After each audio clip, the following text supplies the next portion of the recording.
इज्जत वाला वो है जो मालिक की बारगाह में। हजरत सिला बिन अशीम के बारे में सहाबा कहते हैं बड़े इबादत गुजार थे, नेक थे। हजरत अनस बिन मालिक कहते हैं हम नौजवानों का दिल किया कि जरा इस सहाबी की इबादत का तो पता करें, किस तरह की है इबादत का तो पता करें। फरमाते हैं जंग का मौका था, रात के वक्त जब दुनिया सो गई ना तो वो भी लेट गए। जब देखा सब लोग सो गए तो चुपके से उठे तो जंगल में चले गए। जंगल में जाके नमाज की नीयत बांध ली। मैदान खुला मैदान है, सहरा का इलाका, रसीला बिन अशीम सहाबी है, वहां नमाज पढ़ने लगे। कहते हैं मैं भी पीछे पीछे हो गया कि पता तो करूं किस तरह पढ़ते हैं। थोड़ी देर गुजरी तो शेर आ गया। शेर ने आके धाड़ा, ललकारा। फरमाते हैं मैं डर के दरख्त पे चढ़ गया।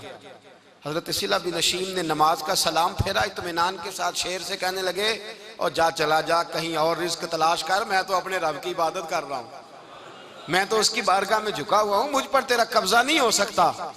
जब जंगली दरिंदों का कब्जा नहीं हो सकता तो किसी और दरिंदे का इबादत गुजार पे कब्जा हो सकता है। हजरत अनस बिन मालिक फरमाते हैं मुझे समझ आ गई, जो दरिंदों से बचना चाहे, जालिमों, जाबिरों, फासिकों से बचना चाहे, वो अपने आप को रब की बारगाह में झुकाए, वो उसके हुजूर हाजिरी दे। जो बचना चाहे, मेरे भाई रमजान मुबारक आया, मस्जिदें भरी, 2-3 दिन 4 दिन नई सफ़ें खरीदी लोगों ने, फिर 2-4 रोजे गुजरे, फिर चंद दिन गुजरे, फिर वही मामूल के नमाजी, मामूल के नमाजी। एक बात बताओ, गखड़ में ना 4-5-6 कब्रिस्तान है, उन कब्रिस्तानों की तख्तियों को कभी पढ़ें जाके। ऐसे लोग आपको मिलेंगे जिनकी वजह से हुकूमतें चलती थी, वो सो गए तो पीछे काम बंद हो गया। क्या हुआ? काम चल रहा है कि खत्म हो गया? बेटा जिसका गुजारा नहीं ना होता बाप के पास, वो कहता है मैं जी नहीं सकूंगा, वो भी जीता है और खुल के जीता है। बीबी कहती है मेरे तो सर से ताज उठ गया, जिंदगी कैसे गुजरेगी? कुछ भी नहीं होता, सब होता। 20-20 साल औरतें बेवा की जिंदगी गुजार के चली जाती हैं। ये जो हमने अपने ऊपर बहुत ज्यादा बोझ रखा हुआ है ना, झूठ बोलते हैं बहुत सारे लोग, मुझे वक्त नहीं मिलता नमाज का, ये बहुत बड़ी जुर्रत है, बहुत बड़ी। मुझे मेरा कोई दोस्त कहे ना मेरे पास टाइम नहीं आपके पास आने का, तो हो सकता है मैं बिगड़ जाऊं। तू कैसा यार है, मिलने का ही टाइम नहीं तेरे पास? वो मेरे भाई तो अल्लाह से ही कह रहा है कि मेरे पास टाइम नहीं तेरे पास आने का, और रब से ही कह दिया तूने, अल्लाह से ही कह दिया है। नमाज इतना जरूरी काम कि हुजूर का विसाल का वक्त आया, ऐन उस वक्त भी हुजूर ने फरमाया मेरी 2 बातें याद रखना। हुजूर क्या फरमाया कि गुलामों से अच्छा सलूक करना, दूसरा अपनी नमाज की हिफाजत करना, इसे छोड़ना ना। और सहाबा कहते हैं जब हुजूर को बड़ी नकाहत हो गई, बज़ाहिर कदम नहीं उठाया जाता, उस वक्त भी फरमाया मुझे 2 बंदे उठा के ले जाओ, मैं मस्जिद जाके नमाज पढ़ना चाहता हूँ। नमाज इतना बड़ा काम कि हुजूर ने फरमाया जो खड़े होके ना पढ़ सके बैठ के पढ़े, बैठ के ना पढ़ सके लेट के पढ़े, लेट के ना पढ़ सके इशारे से पढ़े। छुट्टी किसी को दी, हमने खुद ही छुट्टी कर ली है, खुद ही। और ये याद रखें, पक्की बात है, कब्र में ना बेटा आएगा ना बेटी आएगी। मैं बच्चों के लिए कर रहा हूँ, झूठ है सारा, रजिस्ट्रियाँ सारी अपने नाम रखी हुई हैं, बैंक बैलेंस अपने नाम। बच्चे तो मिन्नतें करते हैं कि चलो थोड़ी ही दो, मैं कारोबार कर लूँ, कोई नहीं, करीब भी नहीं आने देते। झूठ बोलते हैं बच्चों के नाम पे, हर शय पक्की की हुई अपने नाम, अपनी मर्जी से खर्च करते हैं, अपनी मर्जी को देते हैं जिसको देना होता है, बल्कि बहुत सारे तो नाइंसाफी भी करते हैं।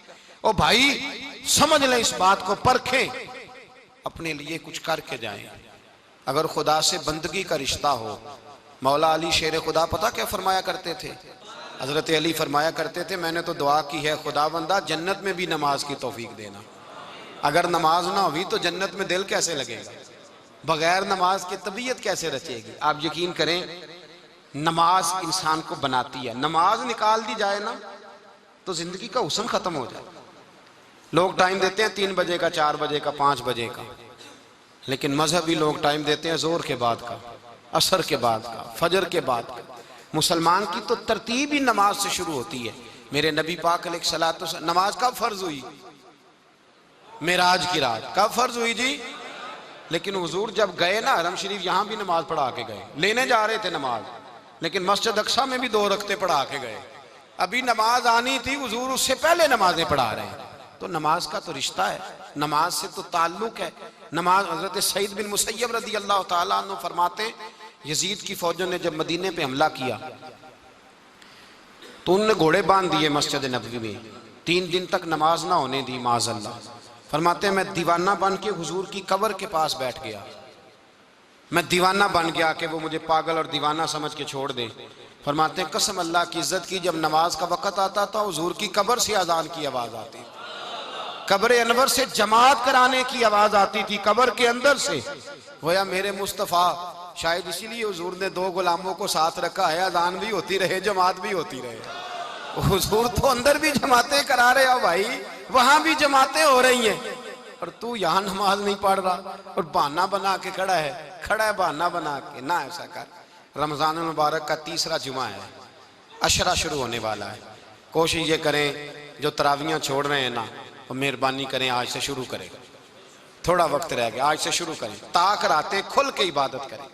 ये रब को मनाने के दिन है। हजरत आयशा कहती थी हुजूर हमें जगा के कहा करते थे, उठो ये सोने की रातें नहीं, इन रातों में उठें, इबादत करें, कुरान शरीफ पढ़ें, बड़ा वक़्त है सोने को, बड़ा सो लिया, इन रातों को बेदार रह के गुजारें। अगर आप 20 तरावियां पढ़ेंगे तो बताएं कितना करम होगा अल्लाह ताला का।